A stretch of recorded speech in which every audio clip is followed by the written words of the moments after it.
Boa tarde, gente. Vamos aqui para a nossa segunda aula dessa revisão, né? Nessa aula vamos revisar as representações avançadas em binário, tá bom? Isso aqui foi o que nós vimos na aula anterior, que ficou um pouco longa. Então vamos lá, pessoal. O que é que nós vamos ver na aula de hoje? Números inteiros sinalizados. Eu pego um número binário. Como é que eu sei se ele é positivo ou se ele é negativo, não é? Então existem algumas formas de fazer isso. Uma das formas é trabalhar com um número fixo. Por exemplo, aqui nós temos 1 byte, né, 8 bits, e aí você escolhe ali, você reserva o bit mais significativo para representar o sinal, tá? Então, ou seja, na verdade você só pode representar os números aqui nesses 7 bits menos significativos, porque o mais significativo ele é reservado exclusivamente para dizer se o sinal é positivo ou se o sinal é negativo, e aí depende da convenção da arquitetura que você está utilizando, né? Aqui nós vamos considerar que o 0 é positivo e que o 1 é negativo. Então, se começar com 0, é positivo. Se começar com 1, é negativo. E a seguir vem o número, né? É fácil de entender, não é? Porque, veja só, nesses 7 últimos eu escrevo meu número em binário. Então, se eu quero representar o 42, é só colocar o 42 aqui em binário. E aí, se eu colocar 0 no início, é o 42 positivo. Se eu colocar 1 no início, é o 42 negativo. Então, essa representação de números inteiros sinalizados é bem fácil de entender. Entretanto, ela tem um certo consumo de hardware, já que ela reserva esse último bit, esse bit mais significativo, para exclusivamente determinar se o sinal é positivo ou se o sinal é negativo, né? Para fugir dessa reserva, né, existe o complemento. O complemento é outra forma. Então, ou você usa a reserva, ou você usa o complemento, né? E aí o complemento tem uma outra forma de representar os números negativos. Então, vamos lá. Tem 2 tipos de complemento, primeiramente. Então, de novo, ou você usa o inteiro sinalizado, fixo sinalizado, ou você usa o complemento de 1, ou você usa o complemento de 2, tá bom? Então, depende, se você está fazendo uma questão, ela tem que dizer qual é o contexto que você está. Inteiro sinalizado, complemento de 1 ou complemento de 2. Se você está fazendo um trabalho, fazendo alguma coisa assim, tem que saber qual é a arquitetura, qual é o projeto, qual é a convenção que você está utilizando, certo? Então vamos lá. Complemento de 1 também é simples de entender. Eu vou pegar aqui, por exemplo, 4 bits, aí eu faço 0, 1, 2, 3, 4, 5, 6, 7, e aí, quando eu inverto todos os bits daquele número, eu consigo os negativos. Por exemplo, número 1, 0, 0, 0, 1. Invertendo todos os bits, fica 1, 1, 1, 0. Muito bem, esse número aqui fica reservado para ser o menos 1. Número 2, 0, 0, 1, 0. Invertendo todos os bits, fica 1, 1, 0, 1. Invertendo todos os bits, 1, 1, 0, 1. Isso aqui fica reservado para ser o menos 2. Tá? E assim sucessivamente. Tá bom?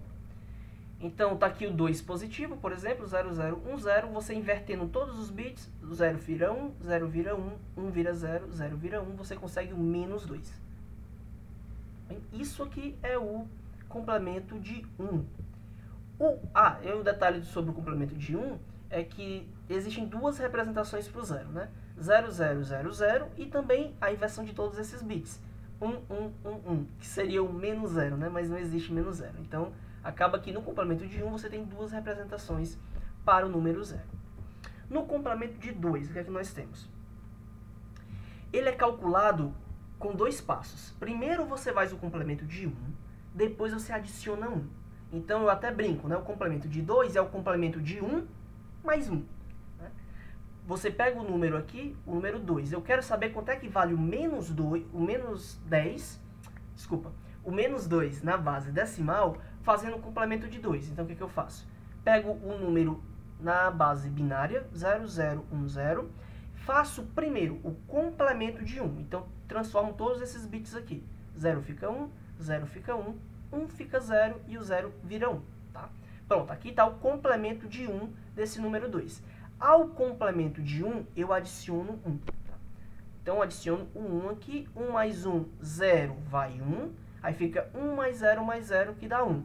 1 mais 0 dá 1, 1 mais 0 dá 1. Né? Então, o número 1110 representa em binário o número menos 2 decimal. Tá? quando eu utilizo o complemento de 2 com 4 bits. Tudo bem, gente? Com 5 bits seria uma outra representação, com 6 bits. Então, a gente tem que dizer, no caso aqui, do inteiro sinalizado, qual é o tamanho do inteiro, né? Quantos bits eu tenho, porque aí eu represento o mais significativo para representar o sinal. E quando eu uso o complemento, eu tenho que dizer quantos bits são. 2 bits, 3 bits, 4 bits, porque esse vai ser determinante para saber o complemento dos números, tá bom?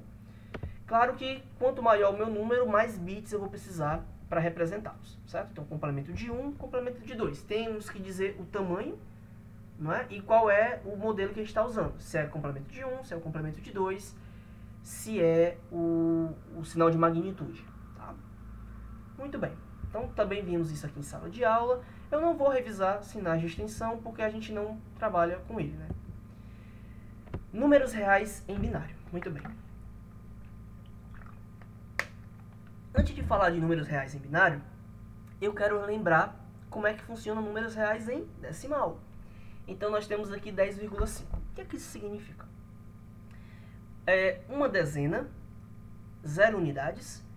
E o que é que fica esse rapazinho aqui? Esse rapazinho aqui, à direita da vírgula, ele representa 5 grupos de 10 a menos 1. É 5 vezes 0,1, não é?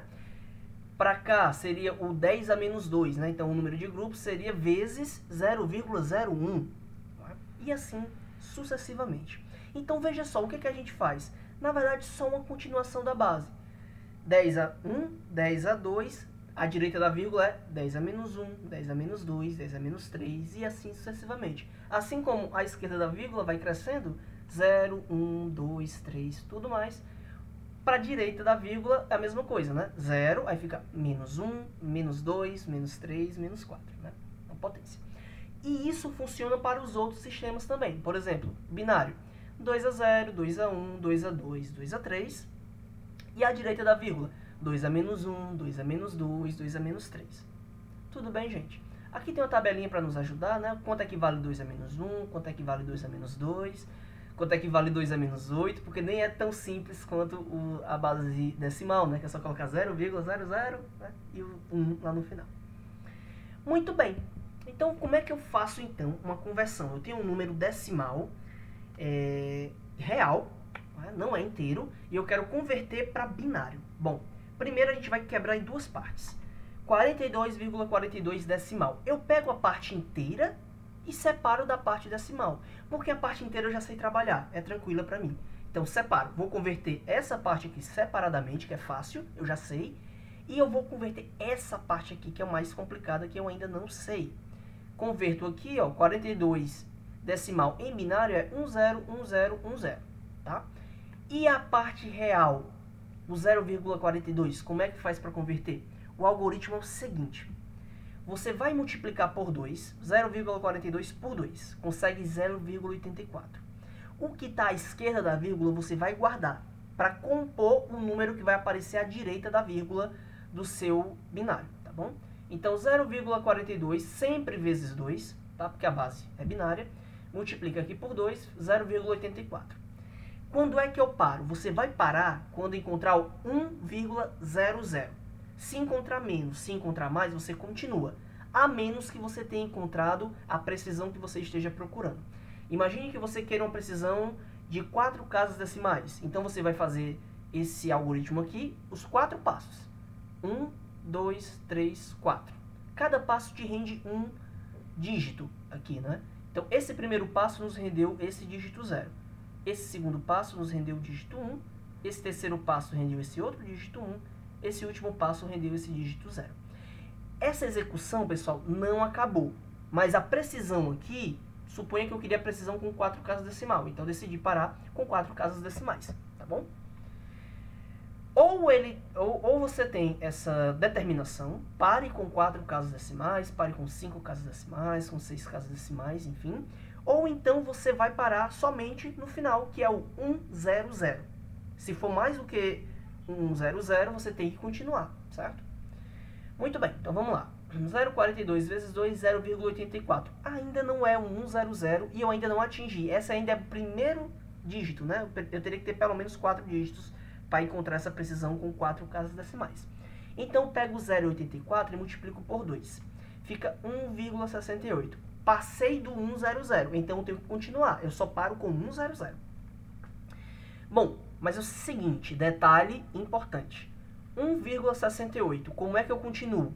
Você guarda 1, mas você só considera o que está direito da vírgula. É como se fosse 0 aqui, certo? Então, é 0,68 vezes 2. Isso vale para qualquer número que passar do 1,00. Você vai considerar na multiplicação como se aqui fosse um 0. Você só vai multiplicar o que está direito da vírgula, tá bom? Mas você guarda esse 1 aqui. 0, guardou o primeiro 0, guardou o primeiro 1. Mas na hora de fazer a multiplicação, você vai fazer 0,68 vezes 2. Tudo bem? Que vai dar 1,36. Veja, isso aqui, 1,68 vezes 2, não é 1,36. Essa multiplicação aqui foi 0,68 vezes 2. Tá? Aí deu 1,36.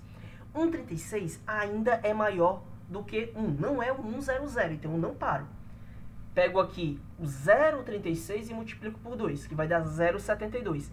0,72 não é 100. Então, em teoria, eu continuaria fazendo. Mas a precisão aqui que eu adotei para essa questão, para esse exemplo, foram 4 casas decimais. Então, parei porque eu cheguei na minha precisão. E aí, como é que eu componho o número? O primeiro dígito depois da vírgula é o primeiro que apareceu aqui, ó, 0. O segundo dígito é 1, o terceiro dígito é 1 e o quarto dígito é 0. Então, 0, 1, 1, 0. Tá bom? Então, o número 42,42 decimal em binário é aproximadamente, porque a gente fez uma aproximação, nós não terminamos, né, essa execução, 101010,0110. Tudo bem?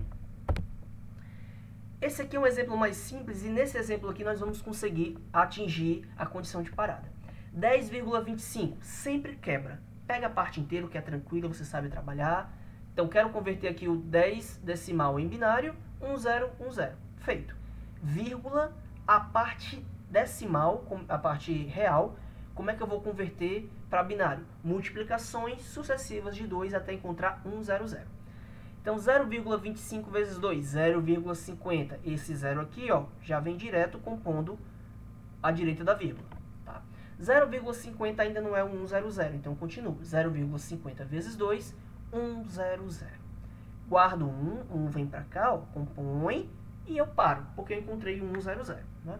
Então, o 10,25 decimal em binário é 1010,01. Né? O que é interessante daqui é que, veja só, isso aqui eu sei que é 10, né? Vírgula. Esse cara aqui é 0 vezes 2 a menos 1, e esse cara aqui é 1 vezes 2 a menos 2.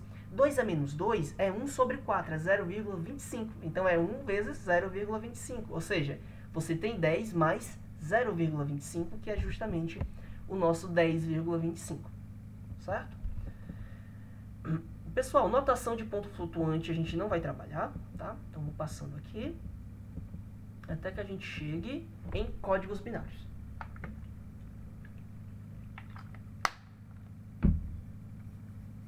Então, o computador trabalha com números e existem alguns aspectos que a gente quer embutir em códigos binários que a gente vai passar para o computador. O que acontece? Esses códigos vão ter importância na prática. Então, na parte prática com o professor Marcel, vocês vão ver a aplicação desses códigos. O que é importante para a nossa parte da teoria? É entender como é que esses códigos funcionam. Você vai entender como os códigos funcionam e com o professor Marcel você vai aplicar esses códigos e vai saber, tá, ok, eu sei como ele funciona, mas para que ele serve? Você vai ver na parte prática com o professor Marcel, tudo bem? O primeiro código que nós vamos ver é o BCD 8421. Isso aqui é basicamente uma conversão entre binário e decimal, certo? Como é que funciona esse BCD 8421? Né? Curiosidade, 8421 é simplesmente as potências do 2, certo? 2 a 0, 2 a 1, 2 a 2 e 2 a 3. Isso aqui é para dizer o seguinte, cada algarismo decimal vai ser traduzido como uma sequência de 4 bits binária. Então, de 0 a 9, você tem um bloco na BCD de 4 bits. A partir do 10, você tem 2 blocos, um para cada algarismo, né? Então, o número 11, eu vou ter um bloco para o primeiro 1, e um bloco para o segundo 1. Um bloco com 4 e um bloco com 4. Para o número 200, eu vou ter um bloco para o 2, um bloco para o 0 e um bloco para o último 0. Certo? 3 blocos com 4 em cada um, com 4 bits em cada um. Tá? Então, vamos pegar aqui uns exemplos. Olha só, o número decimal do 0 até o 9, aqui na segunda coluna você tem um binário puro, como é que funciona, e você tem aqui o binário na BCD 8421. Então, veja que até o 9 eu só tenho um bloco. Então, a conversão é direta. Do jeito que está no decimal, converte para o binário puro, é direto para BCD 8421. Mas o 10 são 2 algarismos, então vou precisar de 2 blocos. Cada bloco representa um algarismo. Aqui, do 10 até o 15, eu vou ter sempre um bloco para representar o 1 e um bloco para representar o 0. Aí, um bloco para representar o 1, um bloco para representar o outro 1. Um bloco para representar um 2, o outro bloco para representar... um bloco para representar o 1 e o outro bloco para representar o 2. O último aqui, um bloco para representar o 1 e um bloco para representar o 5, tá bom? E aí é muito simples, né? 1 em binário, 0001. Então, o primeiro bloco, 0001 desses 6 caras aqui, não é? Porque é 1, 0, 1, 1, 1, 2, 1, 3, 1, 4 e 1, 5. Tudo bem? Então, o lado esquerdo aqui sempre vai ser 1, porque ele está representando esse algarismo 1 aqui. Quando a gente chegar no 20, aí vai ser 00, 1, 0. Do lado direito, representa 0, 1, 2, 3, 4 e 5. Então, 0, 1, 2, 3, 4 e 5. Tá bom? Então, é isso. Se você tem um número binário com 7 algarismos, um número decimal com 7 algarismos, para colocar na BCD, você vai precisar de 7 blocos com 4 bits cada um. Né? Cada bloco vai representar um algarismo. Simplesmente é assim que funciona a BCD. Tudo bem? O código de Johnson, o professor Marcel colocou a observação aqui, que ele é muito utilizado em construção de circuitos contadores. E é bem simples a ideia dele. Então, imagina que eu quero representar aqui de 0 a 9. Então, eu vou pegar um número de bits que seja suficiente para isso. A gente vai ver já já como é que funciona. Já, agora. Olha só, 0, todo mundo zerado. Sempre vai ser assim. A diferença é quantos bits você vai utilizar aqui, tá? O 1, aparece 1 aqui. O 2, 2 uns. O 3, 3 uns. 4, 4 uns. O 5, 5 uns. A partir de agora, eu vou contar os zeros que aparecem no final. 5 uns. O 6, 1 zero. O 7, 2 zeros. O 8, 3 zeros. O 9, 4 zeros. Não, com 5 bits, eu não consigo fazer no código de Johnson representação para 10, 11 e 12. Eu precisaria de mais bits. E aí, quando eu coloco mais bits, por exemplo, se eu colocar um bit a mais aqui, a gente tem 5, né? Se eu colocar 6 bits, então, todo mundo 0, aí 1, 2 uns, 3 uns, 4 uns, 5 uns representa o 5 e 6 uns representa o 6. Aí o 7 seria 5 uns e um 0 no final. E assim vai, né? Aí começa a aparecer os zeros para o 7, para o 8, para o 9, e assim eu conseguiria representar o 10 e até onde desce. Tudo bem, gente? Então, sim, código de Johnson é isso, né? Eu começo aqui a colocar todo mundo 0, depois aparecem os uns, até completar todos os uns, e depois eu começo a colocar os zeros no final, até que fique somente esse 1 aqui. Eu não posso substituir esse 1, porque eu voltaria para o 0 original, tá bom? Pronto, e aí você vê que tem uma clara diferença do código de Johnson para o binário puro, né? Olha só, o 4 no código de Johnson e olha o 4 binário puro, né? Bem diferente. Bom, excesso 3 é bem simples, certo? Eu vou pegar o número decimal, converto para binário e adiciono 11, certo? Então, por exemplo, o 0 decimal, 0 binário, mais 11, 0011. Um decimal vai dar 0001. Adicionando 11 aqui, vai dar 0100, certo? 0001 mais 0011. Fazendo essa soma em binário, vai resultar 0100, tá? Então é simples. Código de acesso 3. Pega o binário, pega o decimal, desculpa, converte para binário, pega aquele binário e soma 0011, tá? Soma 11, né? Soma 3 em binário. E o resultado é o código de acesso 3. Código de Gray. Eu vi uma curiosidade sobre esse código, né? Como é que ele surgiu. E antigamente, né, se vocês estudaram aí a história dos computadores, cada bitzinho que a gente mexia, né, o ligado, o desligado, era operado por uma válvula nos computadores bem antigos, né? A história do bug, enfim, essas coisas. E o que acontece? Se você mudasse mais de uma válvula de uma vez, aí tinha alguns problemas, alguns ruídos, algumas instabilidades, né?